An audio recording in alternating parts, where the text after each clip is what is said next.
Boa noite. Boa noite. Câmara dos Deputados discutirá processo de cassação de João Paulo Cunha em fevereiro. Banhistas da represa de Guarapiranga correm risco de pegar doenças por causa da sujeira na água. Cotas sociais serão implantadas para tentar aliviar o problema de falta de vagas em creches. Ônibus bate em árvore e deixa 25 feridos no bairro da Penha.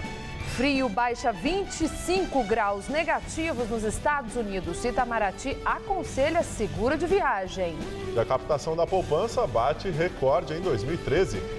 O Jornal da Gazeta já está no ar.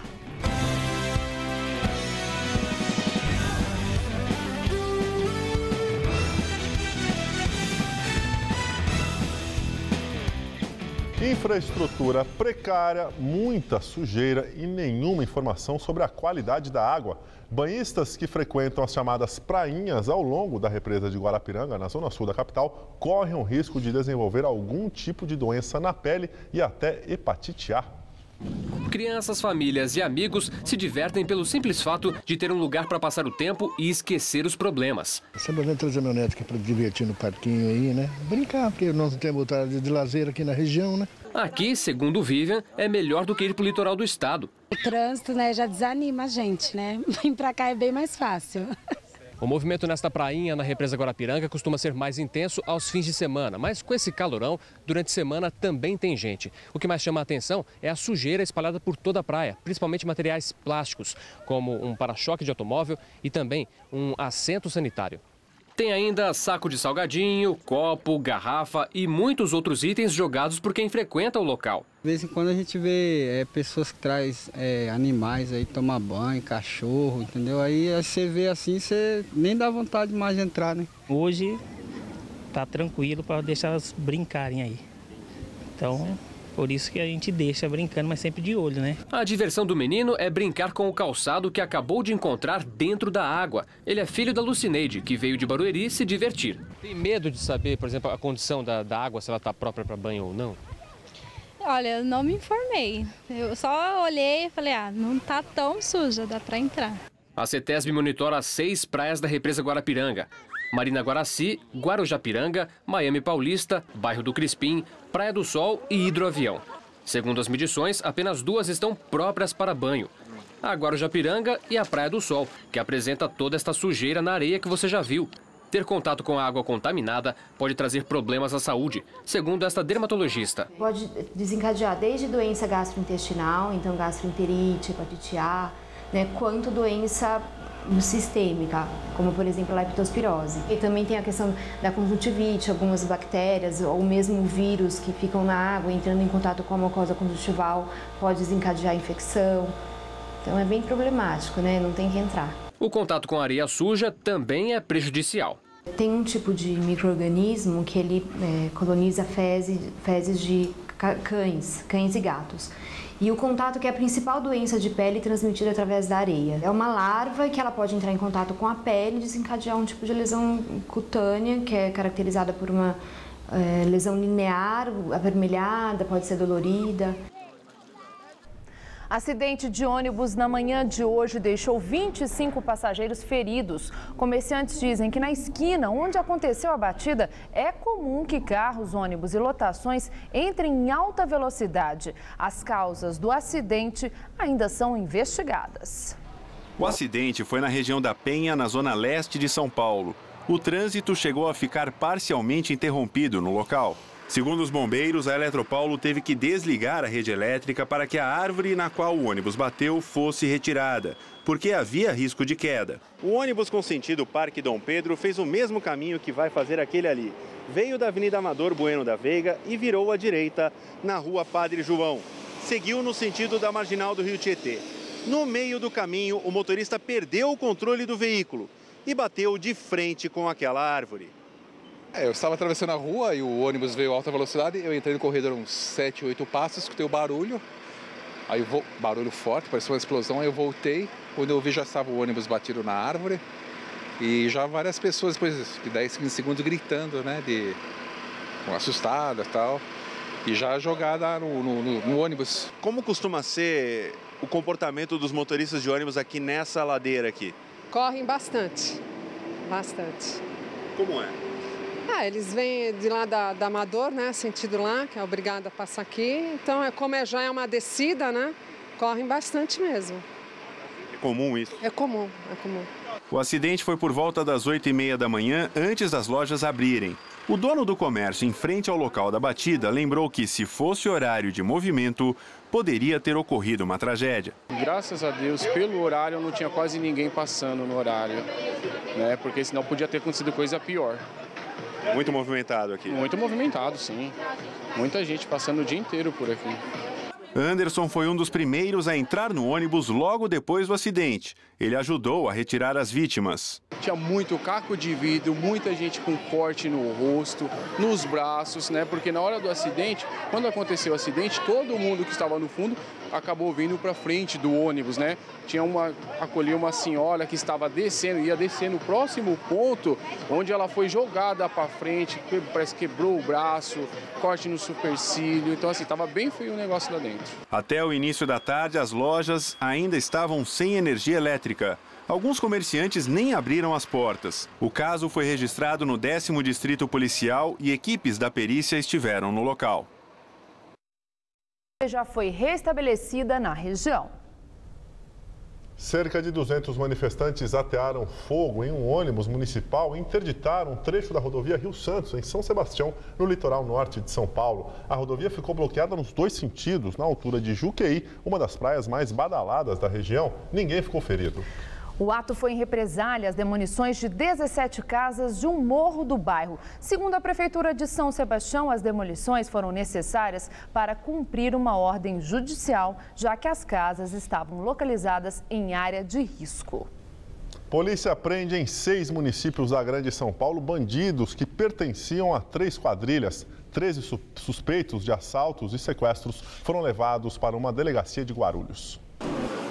Cláudio Ameosca dos Santos, o Zoreia, era, segundo a polícia, o ladrão de carros mais procurado de São Bernardo do Campo, no ABC. Fazia ao menos 4 roubos por dia. Ele e outras 12 pessoas foram presas nesta terça-feira, numa ação que envolveu cerca de 120 PMs. De acordo com a investigação, eram 3 quadrilhas que agiam conjuntamente na Grande São Paulo. Um pratica roubo com uma quadrilha, o outro pratica com a outra e mantém contato constantemente. A polícia aponta como líderes dos grupos Emerson Santos da Silva, o Messi, e Admilson Paiva, o Cachorro. Vanderlei Fresarim Ribeiro, o Veinho, seria o receptador da mercadoria roubada pelo bando. 2 mulheres também participaram das ações, de acordo com o delegado. Segundo a polícia, os bandidos agiam principalmente aqui na Via Dutra e também na rodovia Ayrton Senna e ainda na zona leste de São Paulo. E tinham como alvo os caminhões. Cada carreta era revendida por valores entre 18 e 20 mil reais cada. E foi num episódio como este, em maio do ano passado, que a polícia conseguiu traçar os primeiros passos dessa quadrilha. A investigação levou 7 meses. Os motoristas foram mantidos no cativeiro aqui na área do 7º DP. E na manhã seguinte, a polícia militar conseguiu deter um adolescente que custodiava essas vítimas. E em poder do mesmo, foram apreendidos 2 aparelhos celulares, com os quais, segundo as vítimas, eles mantinham contatos constantemente com os ladrões. Na operação desta terça-feira, a polícia apreendeu diversos celulares, mercadorias e veículos na casa dos acusados. Os telefones na delegacia não paravam de chamar. A polícia ainda procura outros 14 suspeitos que têm mandado de prisão expedido. O bando deve responder por formação de quadrilha e ao menos 30 crimes de roubo que serão individualizados a partir das escutas telefônicas. Tiroteio entre policiais da rota e suspeitos termina com um homem morto e outro detido na zona leste de São Paulo.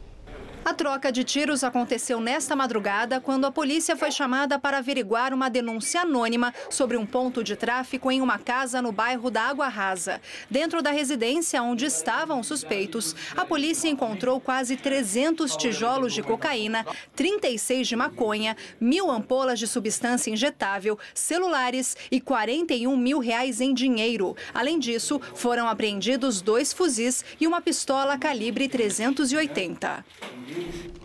Parquímetro eletrônico deve substituir Zona Azul na cidade de São Paulo. A mudança será debatida em audiência pública ainda este mês. Esta é a 4ª vez que a Prefeitura tenta alterar o sistema de cobrança. O modelo do aparelho ainda será escolhido, mas a intenção é automatizar a cobrança nas 37 mil vagas de estacionamento na rua. Eu acho que fica mais fácil, mais seguro também. Esses de papéis aí, fica muito fácil de você adulterar. Você preenche da forma como você quer. Uma boa, Santo André é assim e funciona. É igual agora, eu estou procurando um talão, a banca de jornal lá, meu carro está 3 quadras daqui. Se tivesse o parquímetro aqui, já colocava a nota, já pagava, já estava com cartão. Outra vantagem esperada é que a cobrança seja proporcional ao tempo de uso e não mais da hora cheia, como acontece hoje na Zona Azul. Pela proposta, a empresa que vencer a licitação deverá fornecer e operar os equipamentos em troca de um percentual na arrecadação. São Paulo tem 2.000 pontos de venda oficiais de Zona Azul, onde cada folha custa R$ 3. Na mão do flanelinha é mais caro. A gente vende por 4, né? R$1 a mais. É o que a gente ganha. Nas ruas mais concorridas, o preço da folha chega ao dobro do oficial.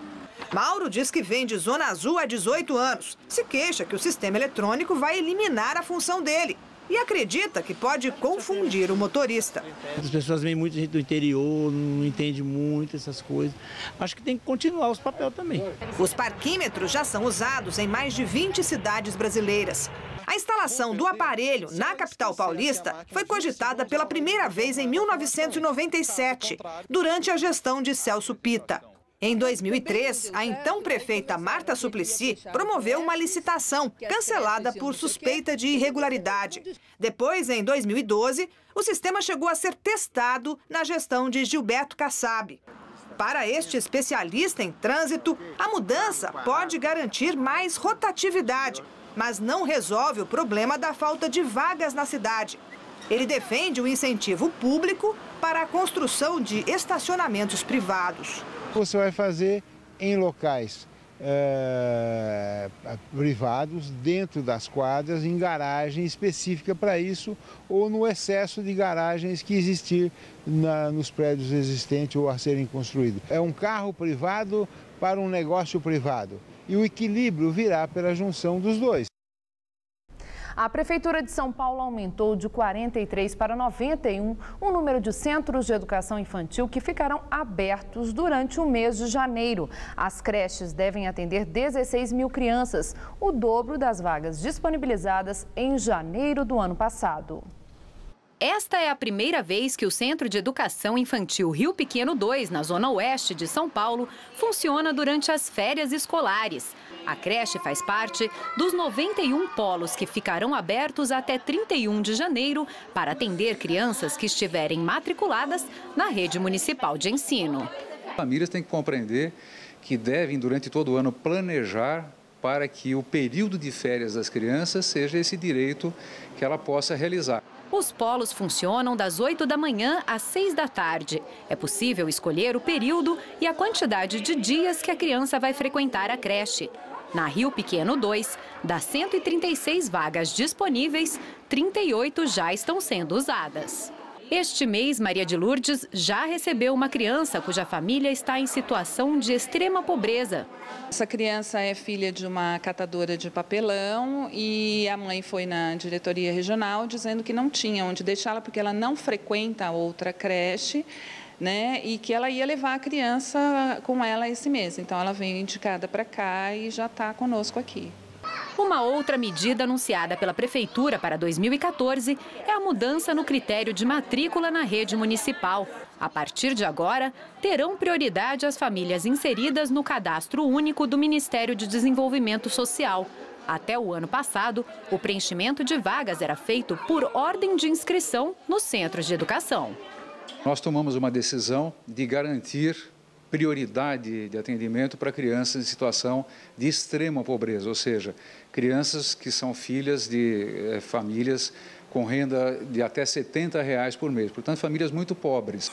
De acordo com a Secretaria de Educação, das 170 mil crianças que aguardam vagas nas creches, cerca de 4.700 estão em situação de extrema pobreza.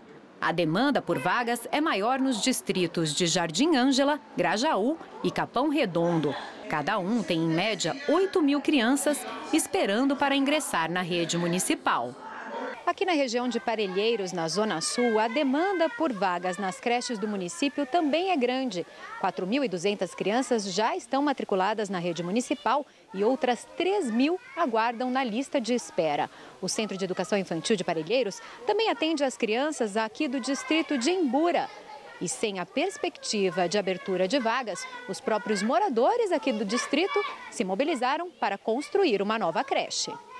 O projeto é da presidente da ONG Instituto Capivari Filhos da Terra. A construção de 1.000 metros quadrados atenderia 300 das 450 crianças do bairro que aguardam por vagas. O convênio com a prefeitura já foi aprovado pelo Ministério Público.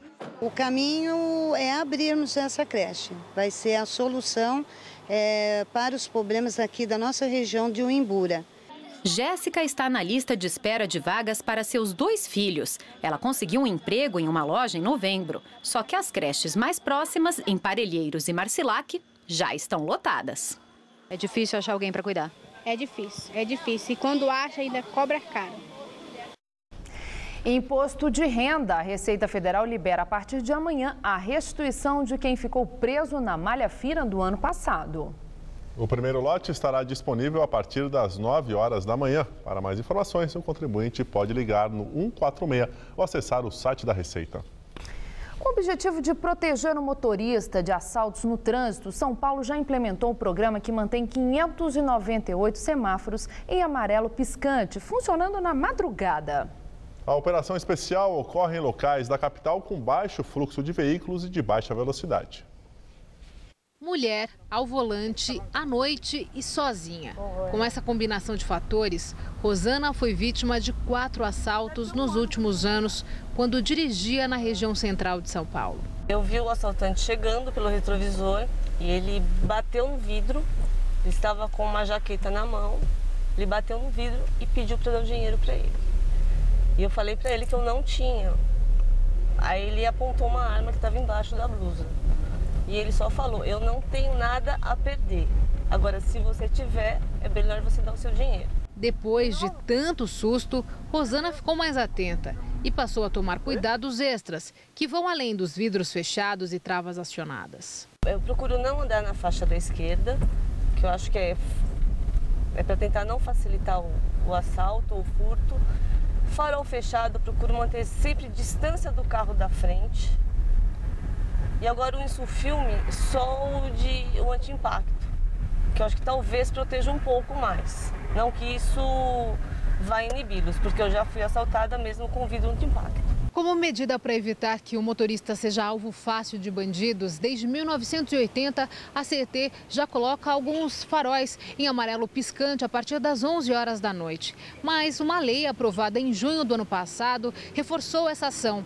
E desde então, a cidade já conta com 598 semáforos no amarelo piscante, o que corresponde a 12% do total. E a expectativa é que esse número aumente ainda mais em 2014. De acordo com o vereador Telhada, ex-comandante da rota que propôs a lei, a madrugada concentra a maior parte dos casos de roubos no trânsito. A Companhia de Engenharia de Tráfego explica que define os semáforos a partir de estudos técnicos, para não aumentar o risco de colisões e atropelamentos. Mas há críticas da população. Neste ponto, na Rua Vergueiro, Zona Sul, o amarelo intermitente não agrada tanto, já que logo à frente o farol fecha. Eu acho que tem mais risco de batida do motorista respeitar o outro que está vindo, né, do que propriamente o risco de assalto ali. Mas nos cruzamentos, onde há poucas chances da estratégia ser implementada, o medo sobressai, como aqui na Radial Leste com a Rua Almirante Brasil. Dependendo da região, o amarelo ajuda, porque a gente não pode parar em qualquer semáforo, dependendo do lugar. O problema é lá na frente, né? Bem aqui. Que lá fica vermelho. É. Aí os pessoal fica mais... E tem muito assalto, muita ação? É, tem assim, né? Não dá pra gente ver. Quando vai ver, você só vê as vítimas vindo, chama a polícia. É a rotina de São Paulo, né? Presidente do Supremo Tribunal Federal, ministro Joaquim Barbosa, sai de férias sem assinar o mandado de prisão contra o deputado João Paulo Cunha, do PT de São Paulo. Ontem, Barbosa já havia concluído a situação do petista no processo do Mensalão, mas não expediu o mandado de prisão. Segundo o advogado de Cunha, ele aguarda para se apresentar na Polícia Federal de Brasília. A partir de agora, caberá à ministra Carmen Lúcia, que vai ocupar a vaga de Barbosa em caráter interino, resolver a questão. João Paulo Cunha vai começar a cumprir a pena de 6 anos e 4 meses em regime semiaberto por corrupção passiva e peculato. No Iraque, o exército continua a luta para retomar cidades que estão sob o controle da rede terrorista Al-Qaeda. O exército iraquiano posicionou tanques e artilharia em Fallujah. Líderes tribais da região pediram que os ataques à cidade fossem adiados numa tentativa de convencer os extremistas a deixarem o local. Enquanto isso, em Ramadi, um ataque aéreo matou mais de 20 militantes da Al-Qaeda e destruiu armamentos. Por enquanto, não há informações sobre o número de civis mortos nos confrontos. Os Estados Unidos estão enviando armas para o exército iraquiano, mas não cogitam intervir na luta. E agora vamos ao comentário de política internacional com João Batista Natali. Vamos falar novamente da Al-Qaeda. Combatentes dessa corrente radical sunita assumiram o controle de Fallujah, no Iraque. A cidade tem 320 mil habitantes e fica a apenas 70 quilômetros de Bagdá. A situação se complica para o primeiro-ministro iraquiano, Nuri Malik, que é um muçulmano xiita e aliado dos Estados Unidos. O governo americano está apressando o envio de armas para evitar que os simpatizantes da Al-Qaeda aumentem a sua base territorial. Lembrem-se de como essa história começou. Os Estados Unidos invadiram o Iraque em 2003, gastaram $1 trilhão e perderam 4 mil militares, mas não conseguiram transformar o país numa democracia. Fallujah é a capital da província de Anbar. E a Al-Qaeda local é conhecida pela sigla ISIS, que significa Estado Islâmico no Iraque e no Levante. Levante era o nome que os europeus davam antigamente ao Oriente Médio. Pois bem, a mesma ISIS se transformou em força militar importante na Guerra Civil da Síria. Seus combatentes controlam a cidade de Raqqa, ao norte do país, com 200 mil habitantes. Os principais inimigos deles são conhecidos pela sigla Nusra, também formada por radicais sunitas e que também reivindicam ligações com a Al-Qaeda. Essa salada de radicais no Iraque e na Síria não é apenas formada por combatentes locais. Estimativa de um centro de estudos americano diz que 11 mil adeptos da Guerra Santa Islâmica são cidadãos europeus ou de outros países do Oriente Médio, ou mesmo ainda do Cazaquistão e até da Indonésia. O fortalecimento dos radicais sunitas muda o jogo político na região. O Líbano acabou contaminado. Os xiitas do Hezbollah são alvos de atentados nos bairros do sul de Beirute. Outra curiosidade, o Irã, inimigo tradicional dos Estados Unidos, ofereceu armas ao Iraque para que o governo xiita enfrente os rebeldes. É até engraçado ver Barack Obama de braços dados com o governo do Irã. Um último lembrete, a Al-Qaeda é uma ideia maluca. É terrorista e não tem comando unificado. Funciona como uma espécie de franquia que atrai gente que tem saudades do finado Osama Bin Laden. É assim que o mundo gira. Boa noite. Polícia afegã investiga as afirmações de uma menina de 10 anos que diz ter sido obrigada a vestir um casaco com explosivos. De acordo com as autoridades, a menina teria dito em depoimento que foi obrigada pelo próprio irmão a vestir um casaco preto com explosivos. Ela teria que acionar um botão quando chegasse a um posto policial, mas a garota teria deixado o casaco perto de um rio. As informações ainda são controversas. A polícia procura agora o pai e o irmão para investigar o caso, que aconteceu numa província ao sul do Afeganistão. O MEC divulgou hoje as primeiras notas de corte do Sistema de Seleção Unificado, o SISU.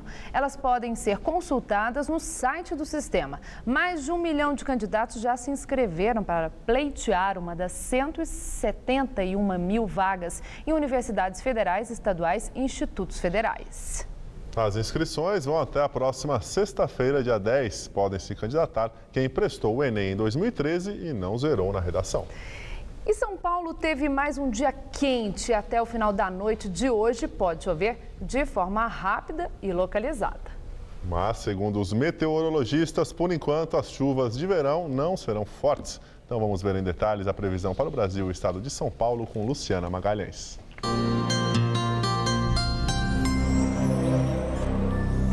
Amanhã, uma nova frente fria se aproxima do sul do Brasil.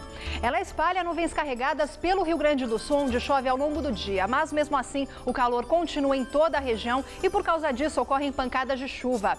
Aliás, o sol brilha forte e vem acompanhado de pancadas de chuva em praticamente todo o país. Apenas entre Roraima e o Tocantins, chove com mais intensidade e o sol aparece pouco. E o tempo fica firme e seco em grande parte de Minas, do Rio e também no sul do Piauí, centro-sul da Bahia e no sertão do Rio Grande do Norte. Máximas amanhã de 31 graus em Florianópolis e de 35 no Rio de Janeiro. Em São Paulo, o dia será quente e abafado. A alta umidade forma nuvens carregadas e no final da tarde pode chover forte, mas de forma rápida e localizada. No centro-oeste, calor de até 36 graus em Votuporanga. No centro-norte, máxima de 35 graus em Bauru. E na faixa leste, máxima de 32 graus em Santos. Amanhã na capital, pancadas localizadas de chuva apenas à tarde, máxima de 33. E tanto na quinta quanto na sexta pode chover à tarde e à noite, com máximas de 34 graus. Eu volto daqui a pouco no Jornal da Gazeta, edição das 10. Até lá! Nos Estados Unidos, o frio que atinge boa parte do país causa danos e transforma a paisagem.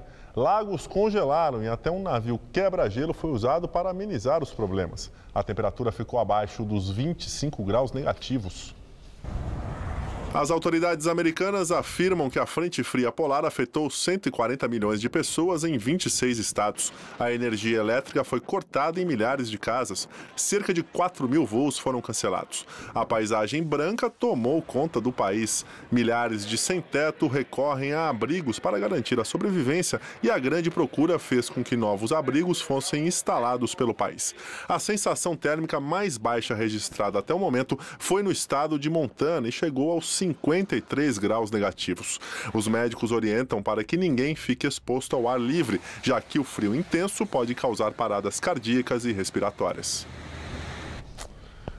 De acordo com o Itamaraty, não há registro de brasileiros com problemas de saúde em decorrência das baixas temperaturas. Aos que vão embarcar para os Estados Unidos, a orientação do governo brasileiro é que um seguro de viagem seja feito pelo passageiro para garantir atendimento hospitalar em caso de emergência. Vamos agora às notícias do esporte com Celso Cardoso e Estela Gontijo. Paulo André, zagueiro do Corinthians, volta a criticar a CBF e não descarta uma greve dos jogadores nesse início de ano. Celso Cardoso, polêmica. Paulo André é um dos líderes do Bom Senso Futebol Clube, movimento criado com o objetivo de melhorar as condições de trabalho dos jogadores de futebol no Brasil. Ele falou nesta terça-feira, depois do treino do Corinthians, sobre o descaso da Confederação Brasileira de Futebol diante das reivindicações feitas pelos atletas no ano passado. O Bom Senso trabalhou intensamente aí nesse último mês de dezembro, né, se estruturando e preparando as ações desse ano de 2014. Pelo que eu me lembre, os líderes do movimento comunicaram a CBF em reunião lá no final de setembro, começo de outubro, de que se não houvesse alteração para o calendário de 2015, né, 2014 seria um ano conturbado e um ano difícil. Não houve alteração, nós não conquistamos grandes avanços, né? Praticamente fomos enrolados até que o ano terminasse. A gente quer construir uma nova bandeira para o torcedor, ou seja, desde da não violência dentro dos estádios, do preço dos ingressos, da qualidade, da acessibilidade para o estádio. Mas eu acho que tem que construir isso junto com o torcedor. Dos pedidos que foram feitos, né, das reivindicações, apenas a pré-temporada em 2015 que foi esticada, nada aconteceu. Ou seja, e ainda assim eles divulgaram no final do ano uma nota dizendo que todos os pedidos do Bom Senso haviam sido atendidos. Se as reivindicações continuarem não sendo atendidas, é possível que a classe acabe optando por uma greve? É mais do que possível, não tem nada descartado. E a minha opinião, Paulo André, é que ela é a única medida viável para que essas pessoas que dirigem o futebol se preocupem realmente com o que nós estamos falando. Mas o Bom Senso, como diz o nome, ainda vai tentar diálogo e algumas outras ações para que os responsáveis possam tomar alguma atitude, né? A gente lamenta o desprezo e e a falta de preocupação com o futebol brasileiro. Celso, nós vemos agora o Paulo André falar que a greve é a única forma viável de conseguir essas mudanças. O que você acha disso? Bom, Estela, talvez os dirigentes da CBF, os dirigentes do futebol brasileiro não estejam levando o movimento a sério. A classe de futebolista nunca foi forte. Sempre faltou engajamento, os jogadores sempre foram considerados alienados, facilmente manipuláveis. E, de repente, você tem uma geração que tem esse espírito de liderança. Sim. Alguns jogadores que já atuam no Brasil há muito tempo, o Rogério Ceni, que sempre foi capitão, exerce essa liderança. Jogadores que atuaram lá fora, como o Dida, como o próprio Paulo André. E ainda contam com o respaldo de jogadores consagrados no futebol internacional, o caso do Seedorf, que vem do primeiro mundo do futebol, digamos assim. Que tem credibilidade. Exatamente. Então, eu imagino que dessa vez, essa classe que nunca se manifestou no passado, agora realmente tende a fazer uma greve por um melhor futebol no Brasil, que inclui o calendário decente, o fair play financeiro, entre tantas outras mudanças necessárias. O melhor futebol é o que todo mundo quer, né? E até amanhã o Palmeiras deve anunciar mais 3 ou 4 reforços. A maior expectativa, claro, é em torno do zagueiro Lúcio, ex-São Paulo, que pode ser apresentado amanhã. O Palmeiras é o time paulista que mais contratou para a temporada que se inicia. Professor Kleina de bem com a vida. Ano novo, mesmo emprego e um 2014 de centenário palmeirense pela frente. Ossos do ofício, rapaziada. Pré-temporada é assim mesmo, é treino físico na caixa de areia. A areia é bem pegada, mas tem que fazer, é bom para pegar bom preparo físico para quando começar o campeonato. Mas o ruim também é ver o campo doido para botar esteira e vai para areia, já sabe que é físico, que já vai pegar firme, então... Mas não tem jeito, início de ano tem que treinar para dar sequência no ano inteiro. Mas esses dois meninos estão prontos para o trabalho, para a disciplina. Aprenderam isso ano passado no Japão e voltaram ao Brasil, ao Palmeiras, com novos conceitos de vida e de profissão. Experiência de vida, né? Nunca tinha jogado fora. E lá, graças a Deus, fui para o Grupo Bom lá, fizemos um belo campeonato.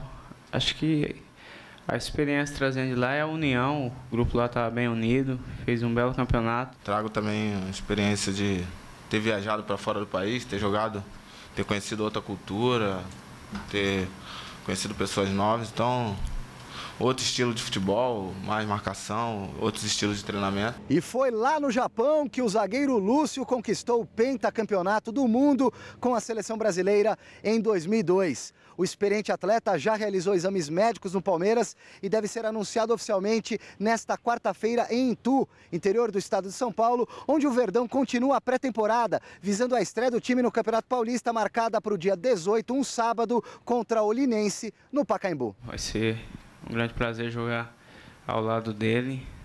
Acho que é um sonho para todos os jogadores, jogar no lado do pentacampeão. Isso é uma honra também jogar com um cara que tem instinto de liderança, você vê nos jogos dele. Então vai vir para somar e espero que dê tudo certo, aí já está meio caminho andado, então espero que ele venha e consiga também os objetivos dele, igual todo mundo está buscando. Já no São Paulo, a principal contratação para a temporada foi apresentada hoje. Trata-se do lateral Luiz Ricardo, ex-Portuguesa. Contratado no final do ano passado, ele vestiu oficialmente hoje, pela primeira vez, a camisa do clube.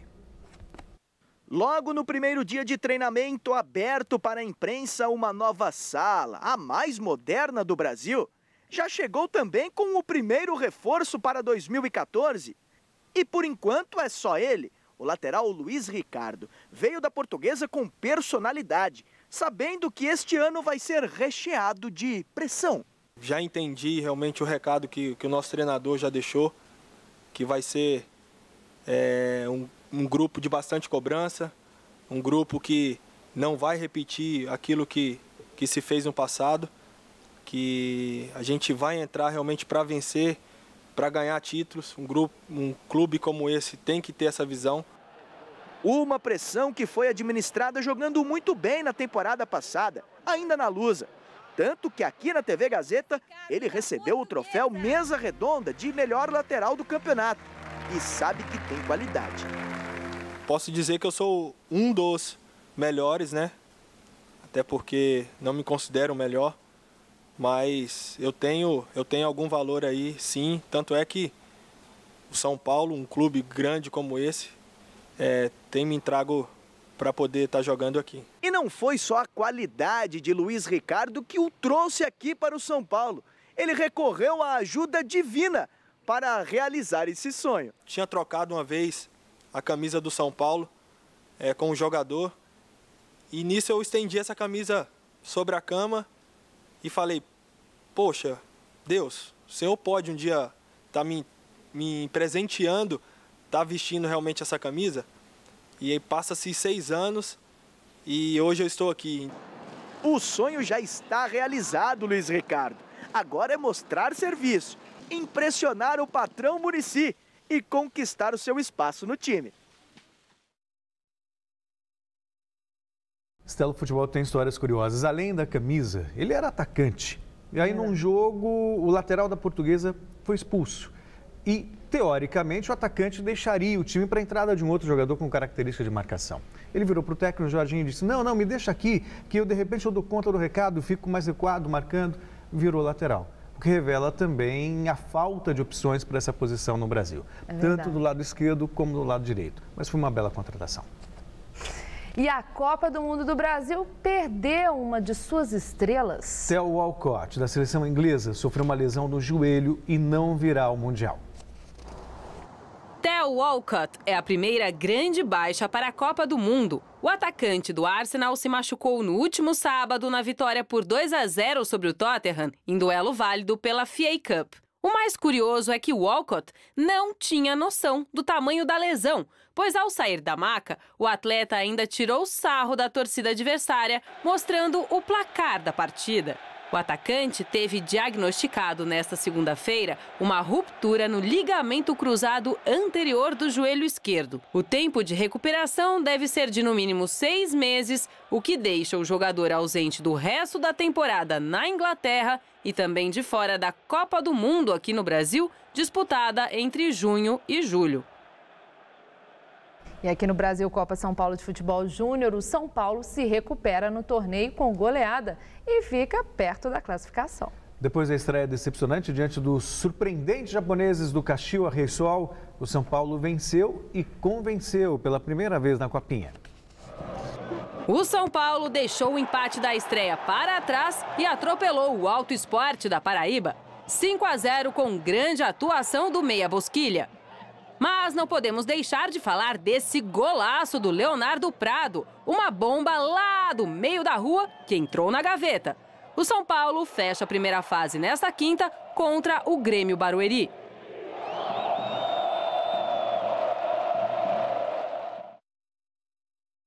E hoje a bola rolou novamente pela Copa São Paulo. O Fluminense goleou o Sabiá do Maranhão por 7-2 e praticamente garantiu uma vaga para a próxima fase.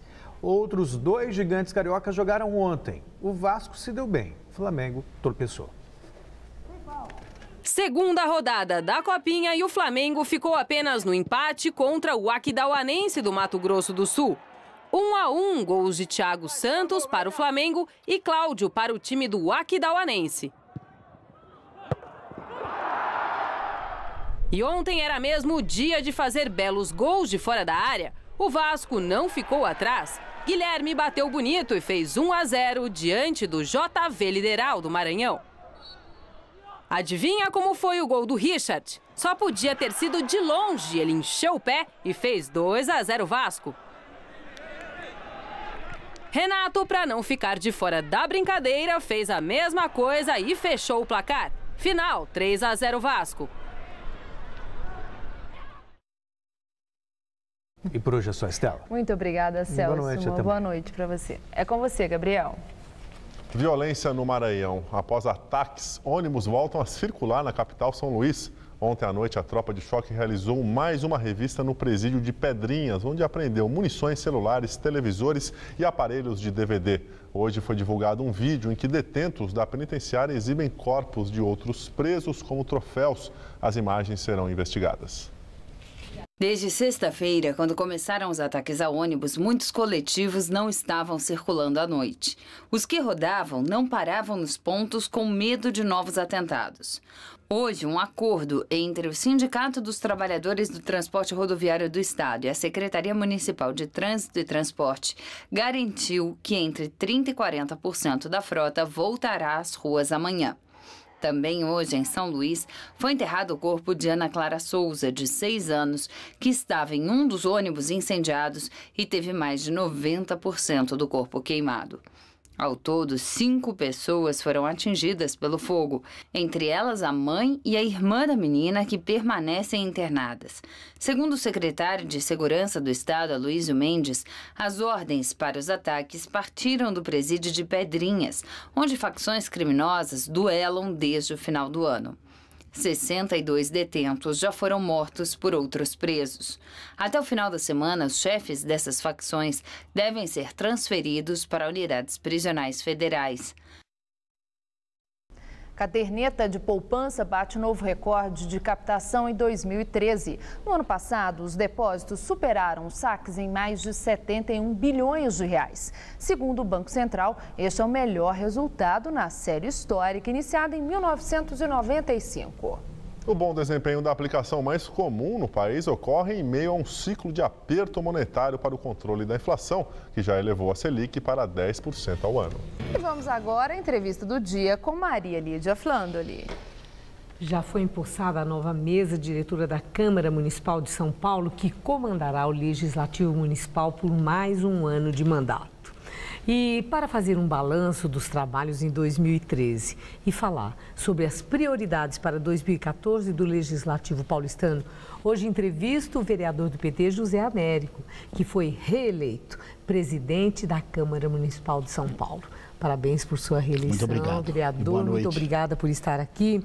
Bom, eu recebi da sua assessoria um balanço das atividades em 2013 dos vereadores, o trabalho dos vereadores, e chama a atenção um aumento em 72% de projetos debatidos e votados na Câmara Municipal em relação ao ano de 2012, o que sugere que se trabalhou muito mais. Mas a minha pergunta é, a qualidade desses projetos aprovados, vereador José Américo, é também 72% maior que do ano anterior?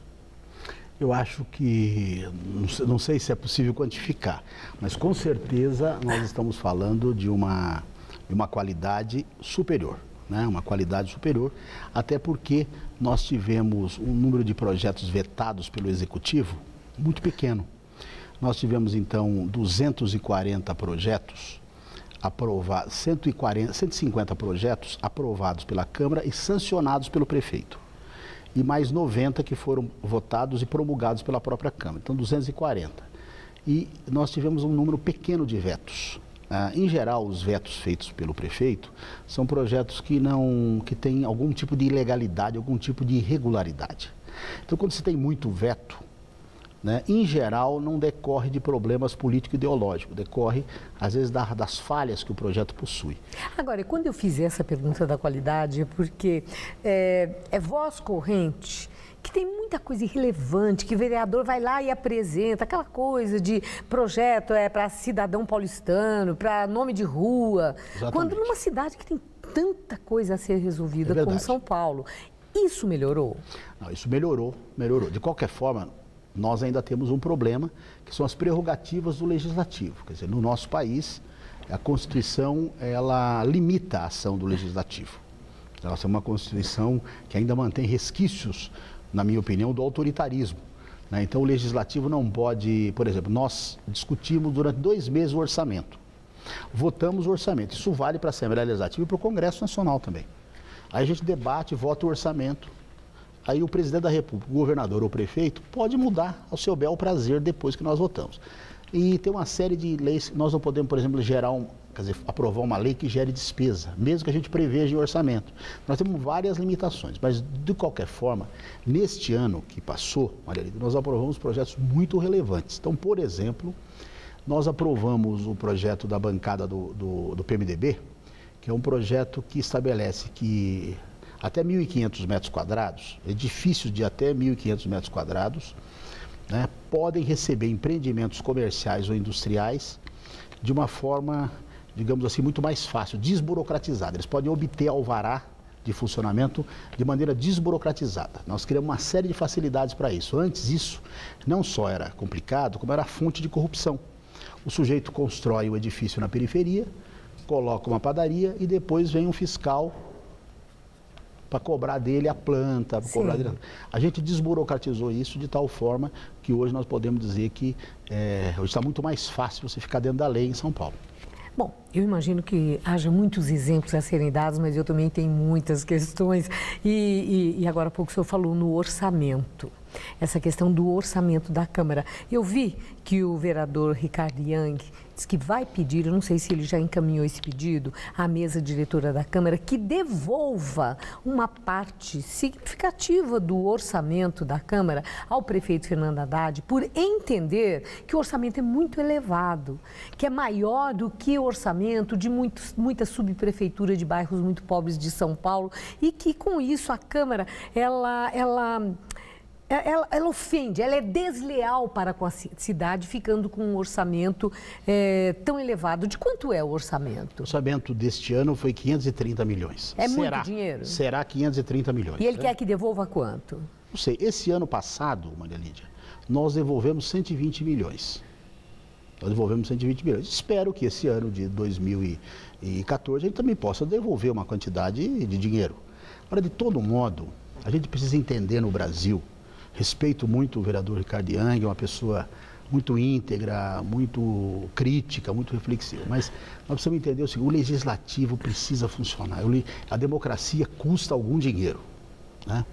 Os executivos, em geral, não são questionados nos seus orçamentos e nem nos seus desperdícios. Nos seus desperdícios.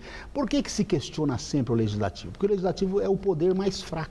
Mas não seria um momento... É o poder mais prefeito frágil. Vai anunciar que vai fazer cortes muito importantes, porque ele não pode fazer investimentos e vai cortar em áreas muito significativas. Parece que ficou de fora a saúde, mas a educação, por exemplo, vai perder. Então, quando a gente fala no orçamento do legislativo, quando em setor fundamental, como eu vou exemplificar com a educação, fica a impressão que aí tem que ter um corte mesmo, porque há prioridades, né? O ano passado, o ano de 2013, nós cortamos mais do que o executivo. Nós cortamos do nosso orçamento, nós cortamos alguma coisa em torno de 20%. Tanto que nós devolvemos 120 milhões de um orçamento em torno de 580. Em relação ao ano passado, nós já reduzimos 50 milhões. E eu tenho procurado fazer um trabalho de racionalização na Câmara, de tal forma que a gente possa devolver algum dinheiro. Tenho certeza que nós vamos cortar mais que o Executivo, não tenha dúvida. Nesse ano, vereador Zé Américo, qual é o seu desafio, o seu empenho? Vai centrar no quê? É o plano diretor? É o plano diretor. Nós precisamos... Tem que sair. Tem que sair. Nós precisamos aprovar a revisão do plano diretor de São Paulo. Até março, abril deste ano, nós temos que aprovar. A discussão básica já foi feita. Nós já temos centenas de propostas feitas pela sociedade. Então, tenho certeza que até abril nós devemos votar um plano diretor, que vai ser um plano diretor revolucionário na cidade de São Paulo. E acha que vai ter a colaboração dos vereadores, considerando que esse é ano eleitoral e que muitos vereadores têm outros interesses, vão sair candidatos a deputado. Será que vai dar? Eu não tenho dúvida. Eu acho que existe hoje uma disposição na Câmara Municipal de discutir o plano diretor como um projeto para a cidade. Então, tanto situação quanto oposição, etc., acho que tem uma boa vontade para aprovar as leis da cidade acima das divergências político-partidárias. Nós vamos aprovar o plano diretor e depois nós vamos entrar na discussão também muito importante, Maria Lídia, que é do lei do zoneamento. O plano diretor e o zoneamento, a ideia é que eles ordenem o desenvolvimento da cidade de uma forma diferente do que foi até hoje. É basicamente procurar levar o emprego para mais perto das pessoas. Então, é incentivar a construção de habitação popular nas margens dos grandes corredores de transporte, de tal forma que a pessoa possa ir a pé até o ponto do metrô, exatamente, né? Em campanha, exatamente, né? Ela possa ir até o metrô, ela vai a pé, até o ponto de ônibus ela vai a pé, e vai e volta para o trabalho. E também levar o desenvolvimento econômico para a Zona Leste e para a Zona Sul. Certo. Essas regiões não podem continuar sendo apenas regiões de dormitório. Nós temos que levar o trabalho para lá também. Bom, eu espero que o senhor consiga, porque de fato essa racionalização para a mobilidade da cidade é muito importante. Agradeço muito a sua entrevista e espero que nesse ano o senhor volte algumas vezes, porque sempre que um presidente da Câmara comparece e presta contas ao cidadão, é muito bom. Muito obrigada e boa sorte. Eu que agradeço e agradeço também aos telespectadores por ter a paciência de nos ouvir. Uma boa noite. Eu que agradeço. Estela. Boa noite. Após anunciar o fechamento de fábrica na França, líderes sindicais fazem 2 executivos da fábrica produtora de pneus americana Goodyear reféns. O diretor de produção e o de recursos humanos foram mantidos na fábrica por 24 horas. Segundo o sindicato, durante esse tempo, eles foram bem tratados e puderam se comunicar com a família. Os 2 foram libertados após negociações com a polícia. Mesmo assim, a fábrica da Goodyear continuou ocupada por trabalhadores que tentam impedir o fechamento da filial, que emprega mais de 1.000 funcionários. Esposa de Michael Schumacher faz apelo para que jornalistas deixem médicos e familiares do piloto em paz. Por meio de um comunicado, Corinna Schumacher pediu à imprensa que dê tranquilidade para que a família e a equipe médica prossigam com o tratamento do piloto. Michael Schumacher está internado desde 29 de dezembro, quando caiu enquanto esquiava, bateu a cabeça em uma pedra e sofreu um traumatismo craniano. O acidente aconteceu em uma área fora da pista da estação Méribel, na França. Ele segue internado no Centro Hospitalar Universitário de Grenoble. Segundo os médicos, seu estado é crítico, mas estável. E a chanceler alemã Angela Merkel fez sua primeira aparição pública após fraturar a pelvis também em acidente de esqui. Com a ajuda de muletas, Merkel se encontrou com crianças de dioceses alemãs que todos os anos se vestem como reis magos e vão de porta em porta coletando donativos para projetos sociais. Apesar de participar do encontro, a chanceler cancelou sua agenda pública pelas próximas 3 semanas para se recuperar da fratura. Princesa Cristina da Espanha indiciada por fraude fiscal e lavagem de dinheiro.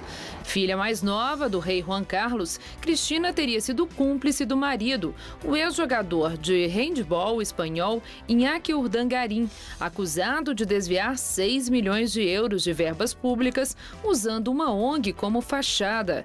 Ela foi intimada a comparecer à corte em 8 de março. Erupção do vulcão Sinabung, na Indonésia. As cinzas vulcânicas expelidas pela montanha chegam aos 5.000 metros de altura. Casas foram destruídas com a força da erupção. Mais de 20.000 pessoas foram forçadas a deixar as casas e estão em abrigos na ilha de Sumatra. Cinegrafista amador registra onda gigante que atingiu costa de Portugal. Nas imagens, pessoas observam as ondas na cidade do Porto, quando uma onda gigante avança sobre o bloqueio, causando pânico.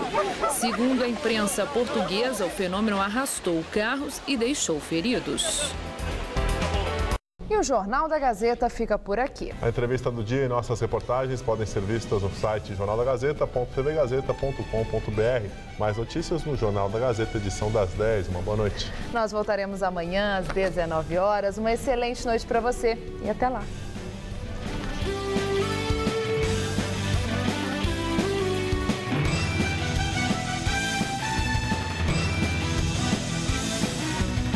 Tire suas dúvidas sobre o autismo no Tudo Seu. Hoje, 10h20 da noite.